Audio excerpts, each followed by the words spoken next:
off straight to Glasgow, Scotland, where the guys should be packing their bags at this time, but we want to do a quick one with the Vice President of the Nigeria Boxing Federation, Omonlei Imadu. VP, thank you for joining us on the show. How are you doing today? Pleasure, Matthew. Thank you for having me on your show once again. It's been a while. I'm really happy and delighted to be here again. Thank you for the opportunity. Now let's talk the square group sports, which happens to be your forte. 6 boxers flew Nigeria's flag at the games in the square group sports, but it wasn't to be, both in the male and female category. Some persons has attributed their failure to lack of experience, especially at the international level. But as an expert, one who happens to be an insider, what do you make of the defeat of Nigerian boxers? Yeah, thank you very much, Matthew. Without missing words, the 6 athletes that the Nigerian Boxing Federation brought to this given Commonwealth, they put in their best.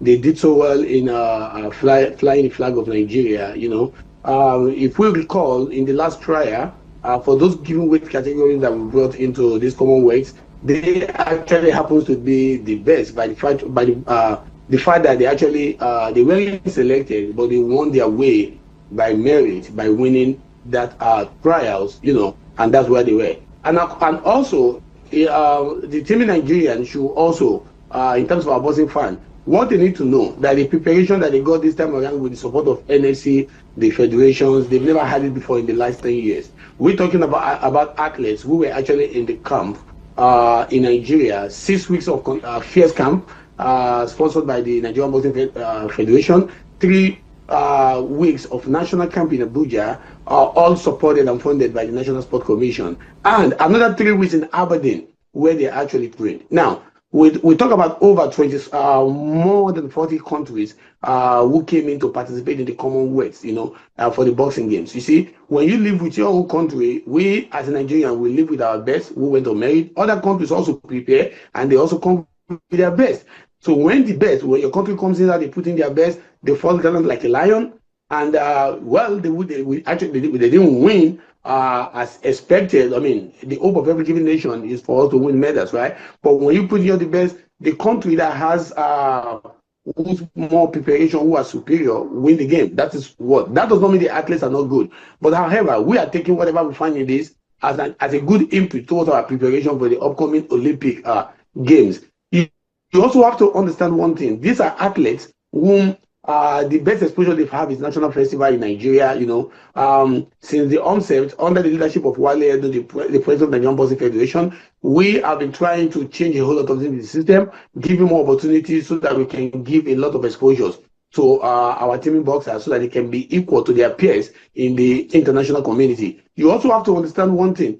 These given athletes, they didn't want, none of them were lost by knockout. They lost by split decisions, which means they were still able to stand their opponent. In the case of Blessing Orakwe, who actually fought the number 2 in the world ranking, right? For somebody like her, whose all experience she had is in Nigeria, all about the sport festival, and she was still able to stand up to the number 1 in the world, and the result came up being a split decision, which can go anyway. It really shows that these athletes are very, very good. We just have to continue keeping on the gains to make sure we build on this towards our preparation for Olympic, Los Angeles Olympic, and I know they are going to make Nigeria proud at some point.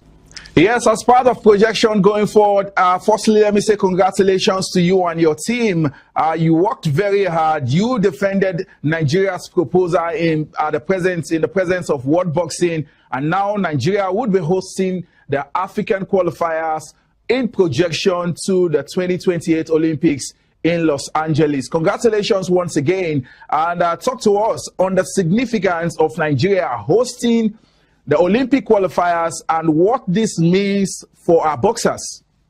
This is very, very historic in the sense that this has never happened before. Nigeria has never gotten the opportunity to actually host an Olympic qualifiers. Now, the interpretation of these historic gains, fortunes that we make out of this given opportunities to host the African Olympic qualifiers is that automatically put us into a six-slot direct qualification for our athletes. You know, with this, the implication of it now, we now have six of our athletes who definitely automatically qualify for the Olympics. It then means if we are able to qualify some more athletes in the maybe 2, 3, or 4, that means we have a chance for the very first time of being able to go to the Olympics with at least 10 boxers. So this is putting us in a very good spot where we have the chance of actually boosting the morals of our people, hosting all different countries of Africa, which are going to be coming into Nigeria. It's going to add up to our we are being able with that to put the name of Nigeria back to the flag, to the world map. You know, I was so delighted this morning when I woke up to the news after the final approval was given and it was announced on the World Boxing platform to see